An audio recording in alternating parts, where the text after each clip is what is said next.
It's curious how the human body, while fighting for life, can prepare the ground for silent danger. In cancer treatment, especially during chemotherapy, the body goes into a state of alert, and as a result, it starts to produce a greater amount of inflammatory and procoagulant substances. Result, the risk of forming a blood clot skyrockets. And the worst part, many people only find out when they are already feeling pain in their leg, swelling in their leg, or even when they are already facing a more serious complication, such as the dreaded pulmonary embolism. Have you ever heard of the direct relationship between cancer and thrombosis? Well, cancer patients are not just facing the main disease, they also have to deal with this invisible threat. Many even spend long periods of rest, which increases the chance of deep vein thrombosis. Blood circulation slows down, blood accumulates, and that's it. We have a perfect scenario for blocked veins. At this stage, signs of thrombosis such as pain when pressing on the veins, visible superficial veins or differences in leg circumference cannot be ignored. An important detail. Imagine a person undergoing chemotherapy and, at the same time, feeling very tired. She decides to lie down most of the time. Seems harmless, right? However, this immobilization can become a determining factor in the formation of thrombi. The simple act of not moving the limbs compromises venous return. It's as if the blood loses the push it needs to follow its path. Prevention of thrombosis, in this case, goes far beyond medication. It can include compression stockings, light physiotherapy, and constant medical monitoring. And then comes an even bigger problem. Think of your legs as real natural bombs. Every time you walk, get up from a chair, or even move your feet, your muscles, especially the gastrocnemius in the calf, put pressure on the veins and help the blood return to the heart. Now, imagine what happens when these muscles are paralyzed or immobilized for a long time. It's like turning off those bombs. Blood stagnates, blood circulation slows down, and blood clots begin to form without warning. Cases of paralysis, fractures that require plaster casts, surgeries that require immobilization, or even more delicate post-operative periods are classic examples. The patient barely notices, but the journey of deep vein thrombosis begins. Sometimes it all starts with a pain in the leg that seems silly. Then comes the swelling in the leg, the superficial vein that appears strangely, and the edema with pitting that indicates the drainage failure. And when you put pressure on the region and the pain increases, it's a sign that there's something more serious behind it. And it could be thrombosis, yes. If you know someone who has had a stroke, for example, and was left with one side of their body immobilized, it is essential to pay extra attention. This person is in a high-risk group. An important step is to talk to your doctor about preventing thrombosis in the first few days.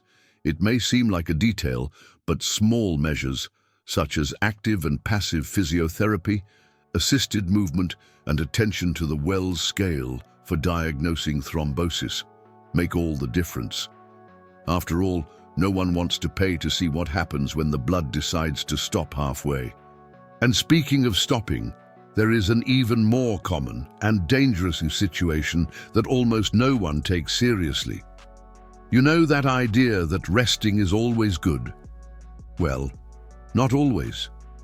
When someone is bedridden for more than 3 days, whether due to illness, surgery, or even chronic laziness disguised as recovery, the body begins to pay a heavy price.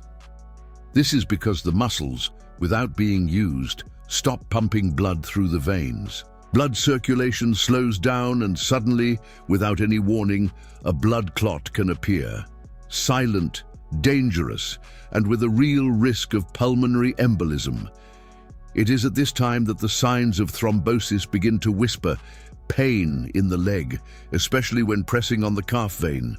Pitting edema, which reveals the accumulation of fluid. Visible superficial veins that attempt to compensate for the internal blockage.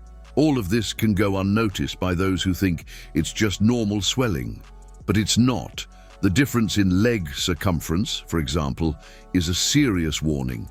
If it is more than 3 centimeters, especially measured 10 centimeters below the patella, turn on the red light. The big point is that prolonged rest, even if necessary, needs to be closely monitored. If the person is bedridden, it is necessary to actively adopt preventive measures. Passive mobilization exercises, elastic stockings, and even anticoagulant medications, always with a medical prescription, are part of the arsenal against deep vein thrombosis. And of course, observe the pain when pressing on the veins, which is often the body's first cry for help. But what happens when this localized pain starts to intensify in a more specific way? Few people know, but the pain that worsens when pressing on the leg, especially in the calf, there in the gastrocnemius muscle, is like an urgent whisper from the body. Hey, pay attention, there's something wrong here. This localized pain, which seems to be in the veins path, is one of the clearest signs of thrombosis, but still ignored by many. People think it's just tiredness, a pull, or maybe a stressful day, when in fact, they could be facing the beginning of a deep vein thrombosis. A classic example is someone who spent hours sitting on a plane or lay down all day after surgery. At first, you feel a slight pain, but when you press the area, oops, the pain intensifies as if it were a defensive reaction.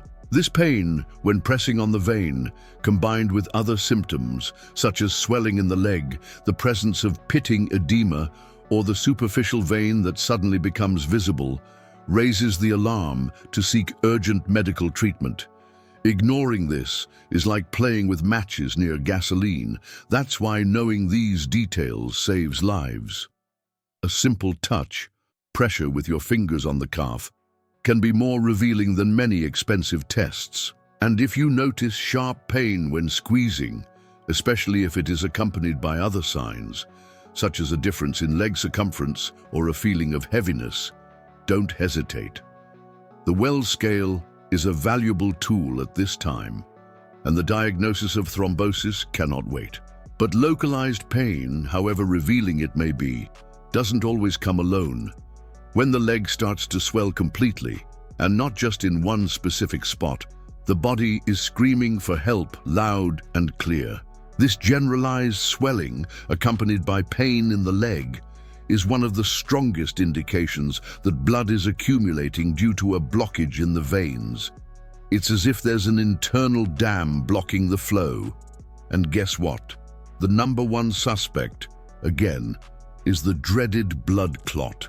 The danger increases when immobilization, prolonged rest, and a history of cancer are added to this equation. Imagine someone who has undergone surgery or is undergoing cancer treatment and begins to notice that the pants on one side are tighter than the other. It sounds silly, but it could be deep vein thrombosis. Swelling on the leg is visible, the shoe tightens, the skin becomes shiny, tight.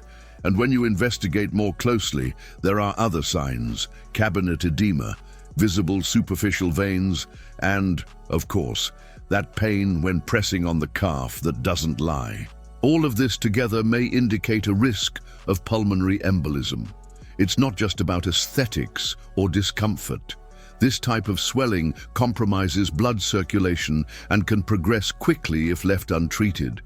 Prevention of thrombosis at this stage requires vigilance, evaluating the Wells scale, seeking an accurate diagnosis of thrombosis, and initiating appropriate medical treatment.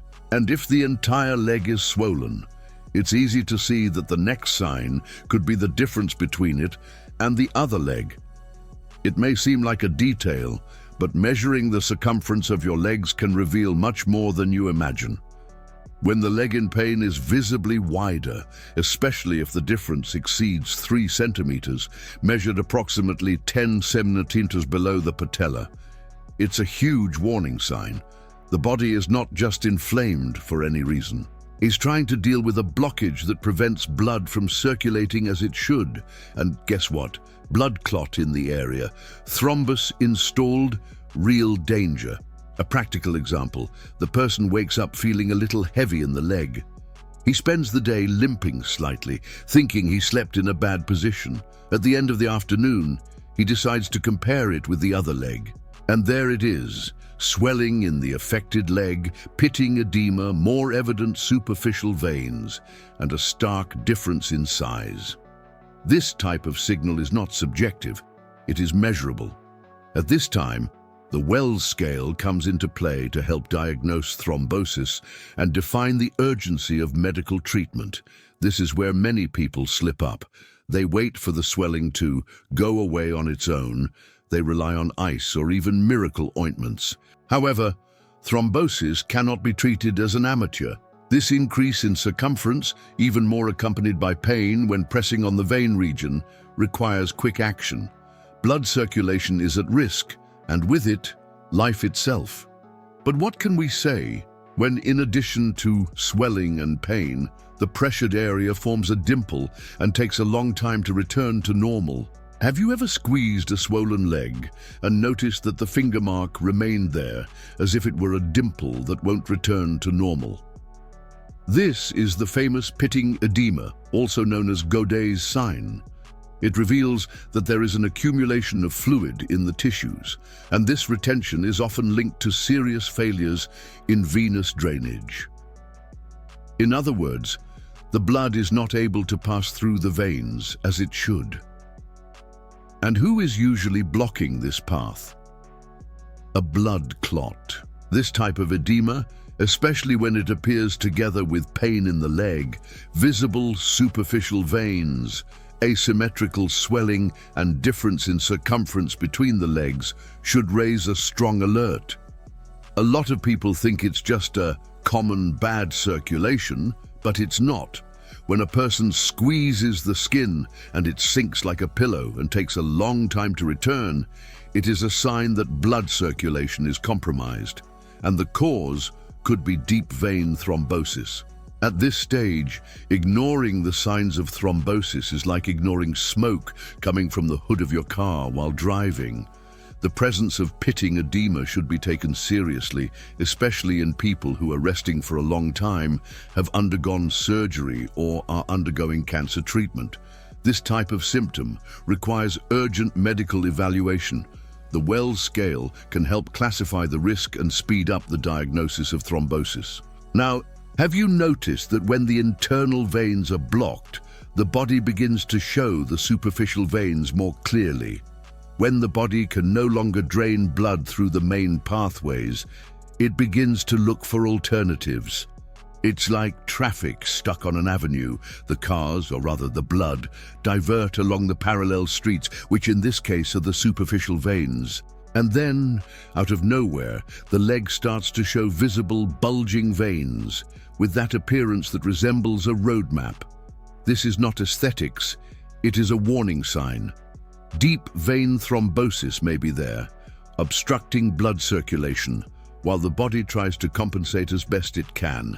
These veins, which were previously discreet, now attract attention, usually on the leg with pain, swelling, and edema. The difference in circumference may have already appeared, and the pain, when pressing on the calf veins, intensifies.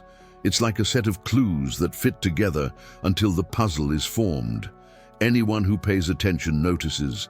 Anyone who ignores it is at risk. In some cases, the patient thinks that varicose veins are appearing out of nowhere, but does not realize that the origin of the problem is a thrombus hidden in deep veins. What's more, these apparent veins may appear with a different color, high local temperature, and even a feeling of heaviness in the leg. The Wells scale, once again, is a crucial tool for diagnosing thrombosis.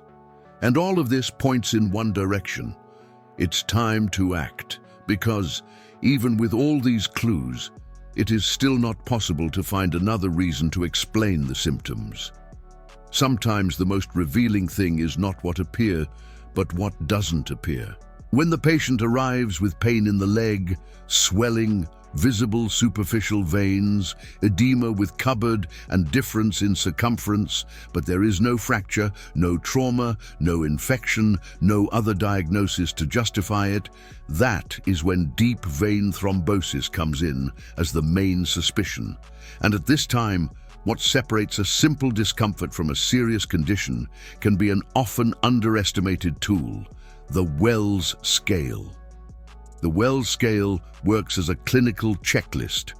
It evaluates the signs of thrombosis based on objective criteria such as immobilization, presence of cancer, pain when pressing on the veins, unilateral edema, and other risk markers.